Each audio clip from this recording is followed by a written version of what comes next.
सभी भाइयों को सुभाष माहेश्वरी ज्योतिषाचार्य बिना पुस्तक का ज्ञान इस दास को गुरु ने दिया है, आपका स्वागत करता है। याद रखिए, कार्यक्रम पसंद आए तो लाइक कीजिए, सब्सक्राइब कीजिए और शेयर कीजिए ताकि इस अमूल्य ज्ञान का प्रचार और प्रसार हो सके। आज मैं आपसे बहुत ही सामान्य साधारण उस ज्ञान की जानकारी शेयर करना चाहता हूँ जो कि हम सनातनी हिंदुओं को होनी चाहिए। ये सनातन धर्म है, इसका हर शास्त्र का हर शब्द अटल है, पत्थर की लकीर है। हमारा ये शास्त्रोक्त ज्ञान बिना विज्ञान के, बिना किसी कारण के कोई भी विषय नहीं लिखा गया है। हर विषय के पीछे, हर ज्ञान के पीछे वैज्ञानिक उद्देश्य है। मनुष्य को मरणोपरांत अग्नि में ही क्यों जलाया जाता है, समर्पित किया जाता है? मरणोपरांत हड्डियों को जल प्रवाह क्यों करते हैं? पीपल के वृक्ष पर दीपक क्यों जलाया जाता है? शिवलिंग के ऊपर निरंतर जल की धारा और जल क्यों दिया जाता है? हर विषय के पीछे एक वैज्ञानिक आधार है। आज बात करते हैं उस ब्रह्मांड की, अंतरिक्ष की, जिसमें समस्त ब्रह्मांड संचालित होता है। समस्त ग्रह विचरण करते हैं। पृथ्वी के साथ अन्य सभी ग्रह उस ब्रह्मांड में, अंतरिक्ष में विचरण करते रहते हैं, सदा घूमते रहते हैं। केवल सूर्य स्थिर है, अन्यंत्र समस्त ग्रह और पृथ्वी सहित एक विशेष ट्रैक के ऊपर निरंतर सूर्य के चारों तरफ चक्कर लगाते रहते हैं।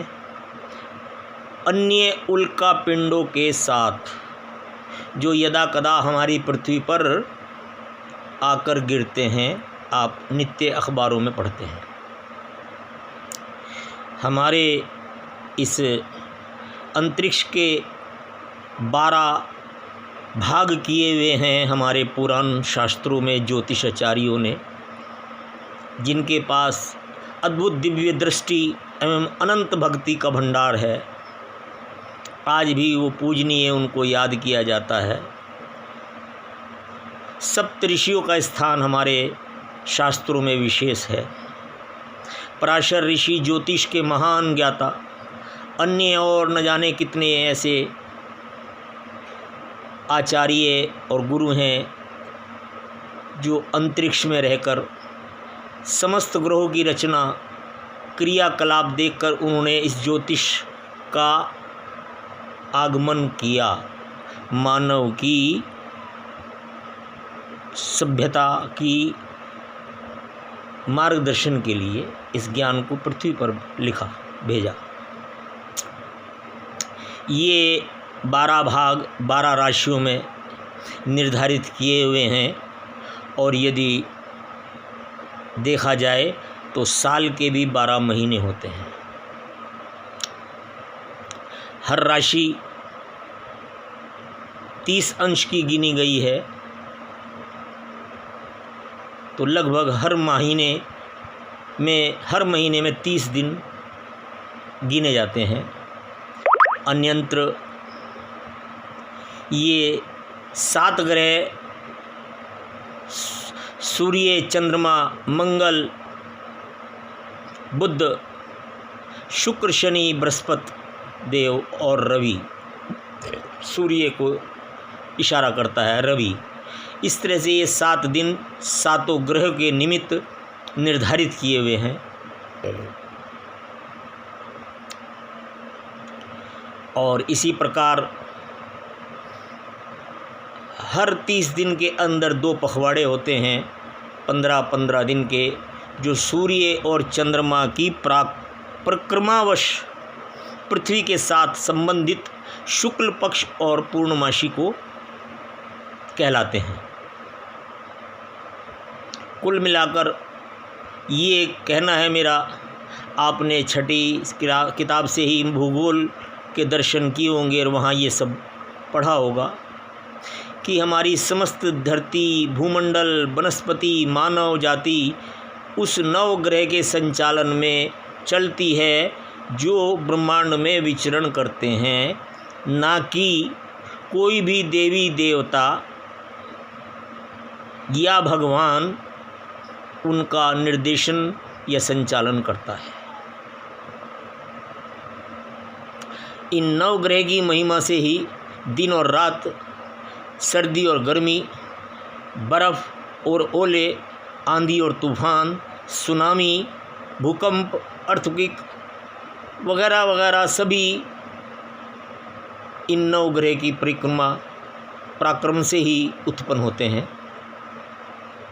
हर ग्रह का अपना अपना दायित्व, कर्म और फलित है जो पृथ्वी पर हम मानव को और प्रकृति को मिलता है। समस्त वनस्पति, जितने भी अन्न फल हैं, उनका अंदर जो रस होता है, उनके अंदर जो तत्व होता है, वो सब चंद्रमा की रोशनी से पैदा होता है। आम की मिठास और रसीलापन चंद्रमा उनको देता है, बुध उसको हरियाला करता है। इस प्रकार हर ग्रह की अपनी अपनी संरचना है और इस पृथ्वी का संतुलन बनाने के लिए वो अपना क्रियाशील रहते हैं।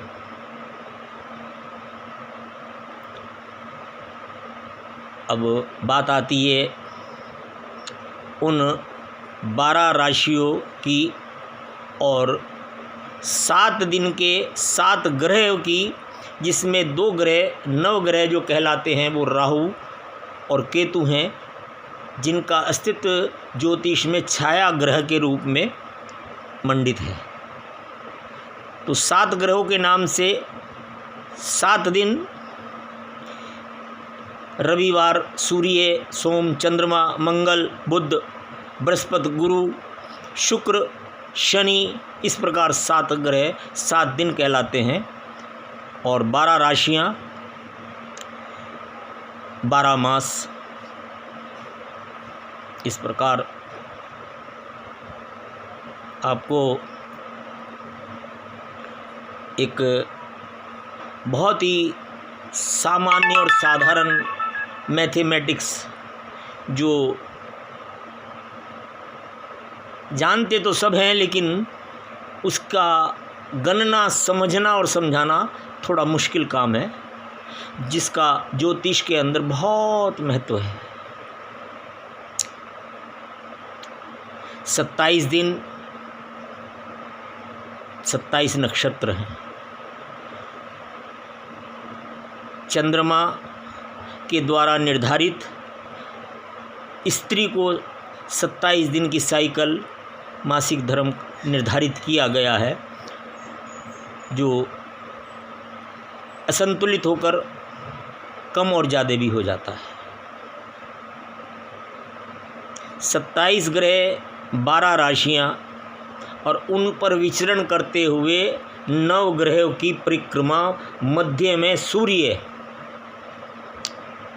6 ग्रह बाकी के और 2 ग्रह छाया ग्रह, ये 8 के 8 ग्रह पृथ्वी के सहित 9 ग्रह कहलाते हैं। ये निरंतर सूर्य के चारों तरफ अपने ट्रैक पर 12 राशियों के उस विभाजन में निरंतर परिक्रमा करते रहते हैं। चंद्रमा की परिक्रमा यात्रा जहाँ एक राशि के अंदर 2.25 दिन की होती है, वहीं शनि उस यात्रा को 2.5 वर्ष में पूरा करता है।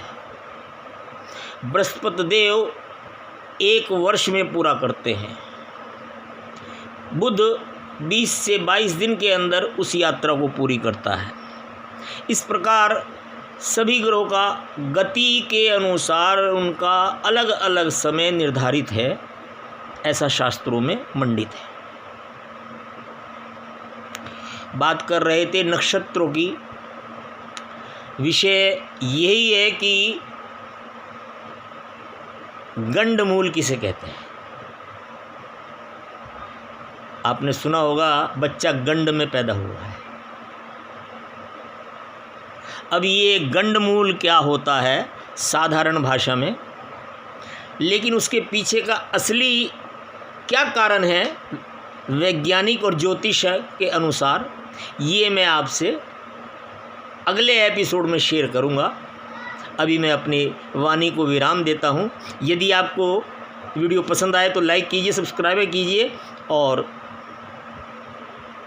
आगे इसको बढ़ाइए ताकि इस ज्ञान का प्रचार और प्रसार हो सके। मैं अनपढ़ बिना पुस्तक का ज्योतिषाचार्य हूँ। मेरी भूल को क्षमा करना। मेरे किसी भी बात से आपको ठेस पहुँचे तो उसके लिए क्षमा प्रार्थी हूँ। जय श्री राम।